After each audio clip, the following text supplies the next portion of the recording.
Welcome to English Baba channel. Class 9 civics का chapter number 1 है what is democracy, why democracy. आज हम करेंगे इसके क्वेश्चन आंसर, तो जल्दी से वीडियो को लाइक कर दो। आई होप चिल्ड्रन आपने वीडियो को लाइक कर दिया है और अभी तक चैनल को सब्सक्राइब नहीं किया तो सब्सक्राइब कर दो सो दैट आपको हमारे सारे अपडेट्स मिलते रहे। क्वेश्चन नंबर 1 देखिए, here is some information about 4 countries. Based on this information how would you classify each of this countries. आपको कुछ कंट्रीज के बारे में बताया गया है, आपको बस ये बताना है कि ये डेमोक्रेटिक हुआ, ये अनडेमोक्रेटिक हुआ या नॉट श्योर। तो चिल्ड्रन आगे बढ़ने से पहले एक चीज बता दूं, हम क्लास 7th 8th से ही पढ़ते आ रहे हैं कि डेमोक्रेसी में हर इंसान को बराबर अधिकार देती है सरकार या उसका कॉन्स्टिट्यूशन। कोई काला हो, गोरा हो, अमीर हो, गरीब हो, हाई कास्ट हो, लो कास्ट हो, सब सरकार के सामने, लॉ के सामने बराबर होते हैं। तो बस अब ध्यान रखिए, क्वेश्चन नंबर 1 पढ़ो। People who do not accept the countries official religion do not have a right to vote. तो पहला स्टेटमेंट ये कह रहा है कि अगर लोग कंट्री के ऑफिशियल रिलीजन को नहीं मानेंगे, अगर वो हिंदू हैं तो हिंदू नहीं बनेंगे, मुसलमान हैं तो मुसलमान नहीं बनेंगे, तो उनको वोट करने का अधिकार नहीं दिया जाएगा। तो ये तो गलत बात है ना भाई, डेमोक्रेसी में तो ऐसा होता नहीं है। तो ये तो पूरी तरह से क्या हो गया, अनडेमोक्रेटिक। तो पहले का आंसर क्या है, बस इतना सा आंसर है, अनडेमोक्रेटिक। ठीक है, मजा आ गया। दूसरा देखिए, the same party has been winning election for the last 20 years. ये कह रहा है पिछले 20 सालों से एक ही पार्टी जीतती आ रही है। अब चिल्ड्रन हो सकता है कि वो पार्टी कुछ गलत तरीके अपना रही हो, पैसा खिला रही हो सरकार और जो ऑफिशियल्स लोग हैं उनको ब्राइब, ठीक है, कर रही हो, या हो सकता है वो सचमुच में बढ़िया काम कर रही हो, लोगों को उसका काम पसंद आ रहा हो इसलिए लोग उसको जिता रहे हो। तो इसके बारे में हम कुछ कह नहीं सकते, तो इसमें हम देंगे नॉट श्योर। तो सेकंड वाले का आंसर क्या लिखेंगे हम, नॉट श्योर। क्या लिख दिया। नेक्स्ट, थर्ड देखिए, ruling party has lost in the 3 election. एक ऐसी पार्टी जो कई सारे सालों से रूल करती आ रही थी, जीतती आ रही थी, अब पिछली बार 3 बार से लगातार हार रही है।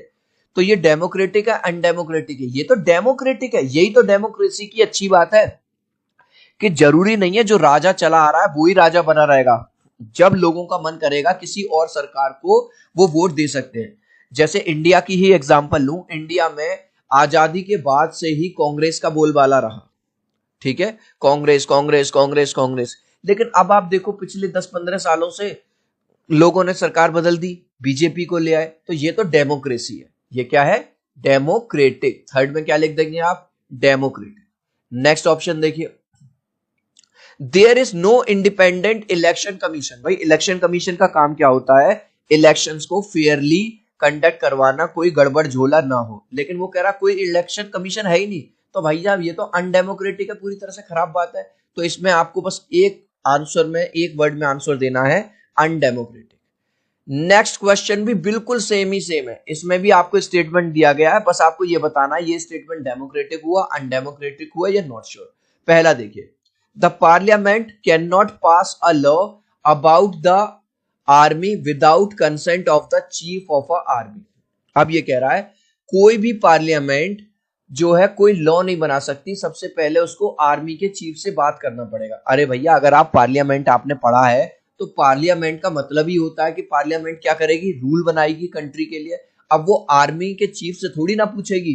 तो ये तो क्या हो गया, अनडेमोक्रेटिक। तो इसमें क्या लिखोगे आप, अनडेमोक्रेटिक। ठीक है, नेक्स्ट देखिए, the parliament can not pass a law reducing the powers of the judiciary.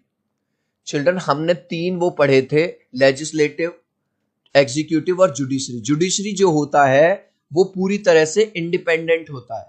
तो ये कह रहा पार्लियामेंट ऐसा कोई रूल नहीं पास कर सकती जिससे जुडिशरी की पावर कम हो जाए। बिल्कुल सही बात है भैया, जुडिशरी की पावर को कोई कम नहीं कर सकता। ये पूरी तरह से डेमोक्रेटिक है, क्योंकि डेमोक्रेसी में जुडिशरी बिल्कुल इंडिपेंडेंट बॉडी होती है। ठीक है, next, the country's leaders cannot sign any treaty with another country without taking permission from its neighboring country। मतलब ये कह रहा है एक कंट्री को दूसरे कंट्री के साथ कोई ट्रीटी करनी है तो पहले इनको पड़ोसी कंट्री से पूछना पड़ेगा। भाई मुझे अपने घर में गाड़ी लानी है तो क्या मैं पड़ोसियों से पूछूंगा, मैं क्या पूछूंगा? ये तो अनडेमोक्रेटिक, गलत बात है, अनडेमोक्रेटिक। तो थर्ड का क्या लिख दिया आपने, undemocratic. Next, all the major economic decisions about the country are taken by the officials of central bank which the ministers cannot change। ये कह रहा है जितने भी इकोनॉमिक डिसीजंस हैं वो सेंट्रल बैंक के जो अधिकारी होंगे वो लेंगे और उसको मिनिस्टर भी चेंज नहीं कर सकते। ये तो गलत है भैया, ऐसे तो सेंट्रल बैंक जितने भी ऑफिशियल्स होंगे वो अपनी मनमानी चलाएंगे। तो ये भी क्या हो गया, अनडेमोक्रेटिक। क्या लिख देंगे इसमें आप, अनडेमोक्रेटिक। अब जो ये वाला क्वेश्चन है थर्ड वाला, इसमें क्या है, which of these is not a good argument in favour of democracy, why. ठीक है, ये एक एमसीक्यू बेस्ड क्वेश्चन है। ये पूछ रहा है जो डेमोक्रेसी है उसकी अच्छी बात क्या नहीं है। देखो पहला, people feel free and equal in democracy, ये तो अच्छी बात है। अच्छा, democracies resolve conflict in a better way, जो कन्फ्लिक्ट यानी लड़ाई झगड़ा वो भी नहीं होता। Democratic government is more accountable, ज्यादा रेस्पॉन्सिबल होती है, अकाउंटेबल, ये भी अच्छी बात है। वो पूछ रहा है कौन सी बात अच्छी नहीं है, not. Democracies are more prosperous than others, हाँ ये वाली बात सही नहीं है कि जरूरी नहीं है जिन कंट्रीज में डेमोक्रेसी होगी वो ज्यादा रिच होंगे ही होंगे, क्योंकि हमारे पास एक ऐसा एग्जांपल है सऊदी अरेबिया का जहां पे मोनार्की रूल है लेकिन वो इंडिया से इकोनॉमी वाइज रिच है। तो इसमें एक और क्वेश्चन पूछा है कि एक तो हमने टिक लगा दिया, डी आंसर करेक्ट है। ठीक है, democracies are more prosperous than others. अब ये पूछ रहा है क्यों, we can say this because the countries which have monarchy rule. हम ऐसा इसलिए कह सकते हैं क्योंकि कुछ कंट्री ऐसे हैं जैसे कि Saudi Arab, they are more prosperous than democratic country, क्योंकि वो इंडिया से ज्यादा प्रोस्पेरस हैं। नेक्स्ट क्वेश्चन देखेंगे, पर आगे बढ़ने से पहले आपसे रिक्वेस्ट करूंगा, अभी तक आपने इस वीडियो को एक लाइक नहीं किया है तो प्लीज एक लाइक कर दीजिए। आपके एक लाइक और सब्सक्राइब से बहुत मोटिवेशन मिलता है। मैं 3 तक काउंट करूंगा, चिल्ड्रन प्लीज वीडियो को लाइक कर देना, 1 2 3। आई होप चिल्ड्रन आपने वीडियो को लाइक कर दिया है, चैनल को सब्सक्राइब कर दिया, thank you. Each of these statements contains a democratic and undemocratic element, यानी अब कह रहा है कि हर सेंटेंस में 2 पार्ट है, एक पार्ट ऐसा है जो सही है यानी डेमोक्रेटिक है और एक पार्ट ऐसा है गलत है जो अनडेमोक्रेटिक है। तो आपको सही और वो गलत दोनों बताने हैं। अब minister said that some laws have to be passed by the parliament in order to conform to the regulation decided by the World Trade Organization। अब एक मिनिस्टर ने कहा कि कुछ लॉज को चेंज करना पड़ेगा, पार्लियामेंट में कुछ लॉज को पास करना पड़ेगा। तो चिल्ड्रन पार्लियामेंट का काम ही यही है लॉज पास करना। तो ये वाली बात जो इतनी बात हो गई पार्लियामेंट तक चेंज करने वाली, वो तो हो गई बिल्कुल सही। लेकिन ये क्या कह रहा है, किसके अकॉर्डिंग, वर्ल्ड ट्रेड ऑर्गेनाइजेशन के अकॉर्डिंग, WTO के हिसाब से। अब कोई कंट्री को अपने देश में रूल बनाने हैं, लॉज बनाने, वो WTO से थोड़ी पूछेगा, वो तो अपने हिसाब से रूल बनाएगा।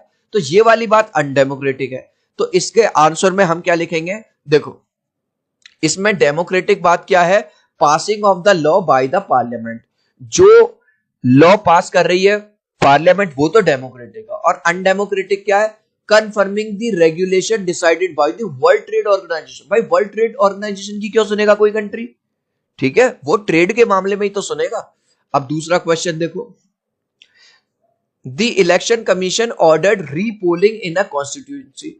इलेक्शन कमीशन ने कही कि भैया हम तो रीपोल करवाएंगे, पोल दोबारा होंगे। तो सही बात है, ये तो अच्छी बात है। इलेक्शन कमीशन को लगा कि भैया कुछ गड़बड़ झोला है, तो ये तो where large scale rigging was reported, जहां पे रिगिंग का मतलब होता है धांधलेबाजी। कई बार ऐसा होता है ना, क्लास में किसी बच्चे को टीचर ने पकड़ लिया नकल करते हुए, या तो उसको रस्टिकेट कर दिया जाएगा या फिर उससे कहा जाएगा भाई तुम्हारा पेपर दोबारा बनेगा। तो ये वाली बात क्या है, डेमोक्रेटिक है। तो इलेक्शन कमीशन जो दोबारा पोल करा रही है वो डेमोक्रेसी है, डेमोक्रेटिक है। और लेकिन रिगिंग का मतलब जो धांधलेबाजी हो रही है वो पूरी तरह से गलत है, वो अनडेमोक्रेटिक है। तो हमने लिख दिया एक पॉइंट में डेमोक्रेटिक क्या लिया है, The order to repoll by the election commission। Election commission ने जो ये कदम उठाया कि रीपोल होगा, ये डेमोक्रेटिक है। अनडेमोक्रेटिक क्या है, लार्ज स्केल रिगिंग, ये जो रिगिंग हुई है, धांधलेबाजी हुई है वोटिंग में, ये पूरी तरह से गलत है, अनडेमोक्रेटिक है। ठीक है जी। अब थर्ड क्वेश्चन देखेंगे इसका, women's representation in the parliament has बेयरली reached 10%। ये कह रहा है विमेन जो है पार्लियामेंट में मुश्किल से 10% भी नहीं है। तो ये तो खराब बात है, अनडेमोक्रेटिक है, क्योंकि डेमोक्रेसी में विमेन को हमेशा उनके अधिकार दिए जाते हैं। This led women organisation to demand 1/3 seat for, और इसकी वजह से औरतों ने ये डिमांड करी कि भैया हम 1/3 सीट तो हमें मिलनी चाहिए। ये बिल्कुल अच्छी बात है जब औरतों ने अपनी आवाज उठाई। तो औरतों का अपनी आवाज उठाने वाला पॉइंट बिल्कुल सही है, डेमोक्रेटिक है, और उनका जो प्रेजेंटेशन है, रिप्रेजेंटेशन है, वो 10% से भी कम है, ये अनडेमोक्रेटिक है। तो पहले डेमोक्रेटिक लिख रहे हैं। डेमोक्रेटिक क्या है? Demand by women's organisation to reserve 1/3 of seats for them, कि भैया हमारे लिए 1/3 सीट रिजर्व करो, ये बिल्कुल सही बात है। और अनडेमोक्रेटिक क्या है? अनडेमोक्रेटिक है कि भैया विमेन का पार्टिसिपेशन केवल 10% ही पहुंचा है। तो आई होप चिल्ड्रन ये वीडियो आपको बहुत अच्छा लगा होगा। इसमें कुछ भी रटने वाला नहीं था, बस सारा कुछ खेल समझने का है, डेमोक्रेसी क्या है, डेमोक्रेसी क्या है।